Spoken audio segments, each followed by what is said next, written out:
May the words that shall come forth from my mouth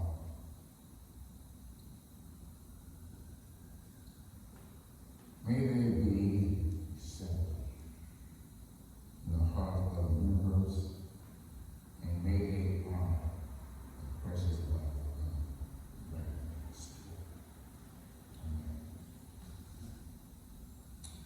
Amen. Each month I receive in my Pacific School of Religion, PSR's inbox, a newsletter from the Dean of the Graduate Theological Union, GTU. It is always full of valuable information about the programs and events of the schools and the centers that comprise the GTU. The April edition listed that fellowship church member Aaron Grizzell had passed his comprehensive exams for his PhD with distinction. May's newsletter stated that Aaron would be making 2 presentations of note in May. One at King's College London, UK, Howard Thurman's Brilliant of the Meaning of Social Justice. The second presentation would be at the European Academy of Religion's annual conference in Palermo, Italy, addressing the purposefulness of nature in Immanuel, Kant, and Palermo. May's newsletter also carried this wonderful, magnificent poetic reinterpretation of Psalm 100 by Dr. Jennifer Davidson, Dean and Vice President of Academic Affairs of the GTU.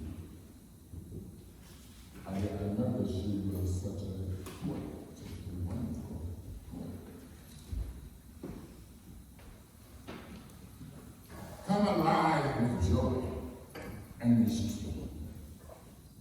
God's love animates the cosmos. Enter the flow of love, for love already streams in you, washes through every cell, energizes every atom. Give yourself to love until you know love animates you. Love creates us. We belong to love. We are love in human form. Earth is love in earth form. Trees are love in tree form. Dust is love in dust form.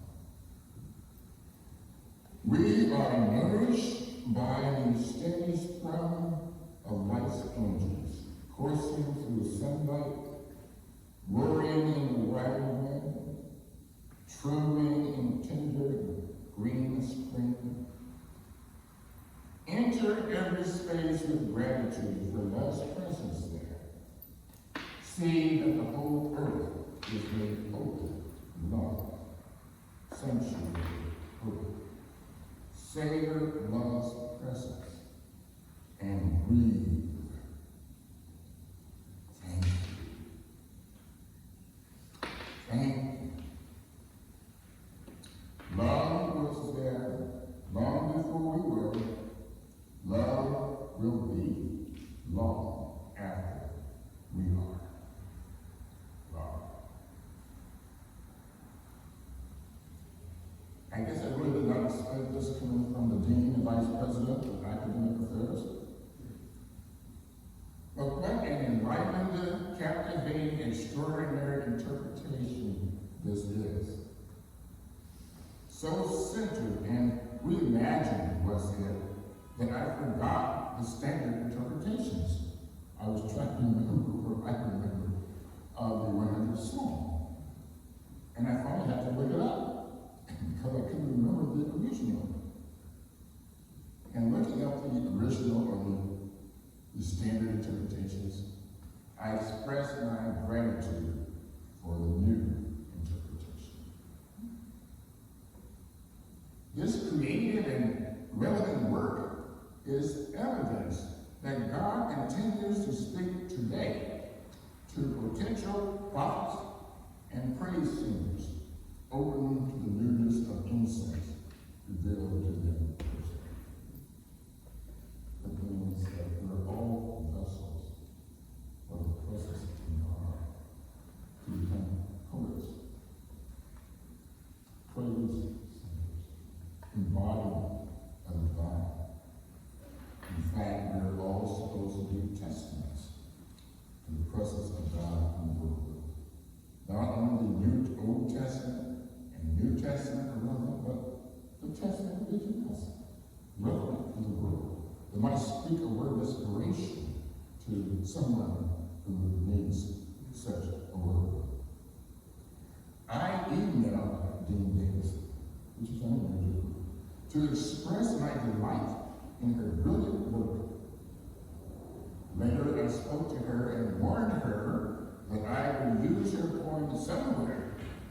I didn't know when or where, but it resonated so much with my soul, registered so deeply, that I knew it would travel forward with me. As my mind roamed over what I would say about Elaine Stolp in this tribute, the words of Dr. Davidson kept twisting this beautiful, exquisite rendition, so intimate, powerful, grace-filled, and reassuring, evoked Elaine's presence and love among us. How wonderfully evocative these words are. So grounded in passion, love, and energy they are. How they lure us to the animated cosmos and awaken us with joy. I remember and embrace the joyful aliveness that animated Elaine Stolp's very day. With each of us, and as a collective, she radiated aliveness. Whether or not a star from the east guided her to this place or not, we did know that she came from the east, from Pennsylvania, and from neighboring San Jose, and Randall and Auburn. This no stranger was she. Immediately she and we were family. She brought joy animated by love, energizing and holding this special community in love.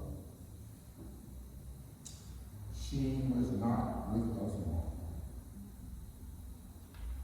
but long enough for us to fall in love with each other. Long enough for her to envelop and insert her legacy into the legacy and promise of this fellowship. And we are not ready to let her go. No. Not yet. Not just yet. We gather as we must to pay tribute, to remember, to learn lessons from, and give thanks for this unspeakable, inspiring, precious gift we have been given. Faithful was she, and that our souls know right well. Engaging and generous was she. Elaine was a divine mystery.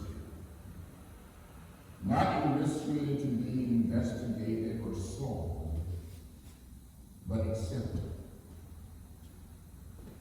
Accepted as a unique light honed by the God of life and the stuff of life. A mystery that cannot be duplicated, replicated, or photocopied. Each of us is such a mystery. engage in mystery with one's own personal life at stake. There are no copycat lives or souls. We are saddened because we were moved by Elaine's stories, and isn't that the meaning of companionship, share stories? And we long for more of her stories. Stories now vaulted in a space beyond our own. One evening, Brian received an email from her indicating that she was in the emergency room. She turned. The morning I had planned to visit her at her home in San Jose, one of her sons texted me saying that she had been readmitted to the hospital. And rehabilitation and final hospice. While she was in rehabilitation, the church sent her a plan, still believing that somehow she would make it through. Or perhaps it was just the hope that we would continue to benefit from her awesome presence. Her first time at Fellowship Church, she was directed to the stairs leading to the sanctuary. She was comfortable here in the sanctuary. And kitchen. And Thurman Fellowship Hall. She had another sanctuary, the people. Yes, we were her sanctuary. With her passing, we have lost a great cherished member of the Fellowship Church family. We mourn the loss and pray for guidance as we negotiate the void that has been created. Our enslaved ancestors understood well that death was not the end of life, but rather a comma, punctuating life into a more glorious existence. Then Immanuel spoke, saying, "You would ask now of death." And he said, "You would know the secret of death, but how shall you find it unless you seek it in the heart of life? The owl, whose night-bound eyes are blind into the day, cannot unveil the mystery of life. If you would indeed behold the spirit of death, open your heart wide into the body of life. For life and death are one, even as the river and sea are one. In the depth of your hopes and desires lies your silent knowledge of the beyond. And like seeds dreaming beneath the snow, your heart dreams of spring. Trust the dreams, for in them is hidden the gate to eternity. The fear of death is but the trembling of the shepherd when he stands before the king, whose hand is to be laid upon him and crowned. Is the shepherd not joyful beneath his trembling, that he shall wear the mark of the king? Yet is he not more mindful of his trembling? For what is it to die but to stand naked in the wind and to melt into the sun? And what is it to cease breathing but to free the breath from its restless ties, that it may rise and expand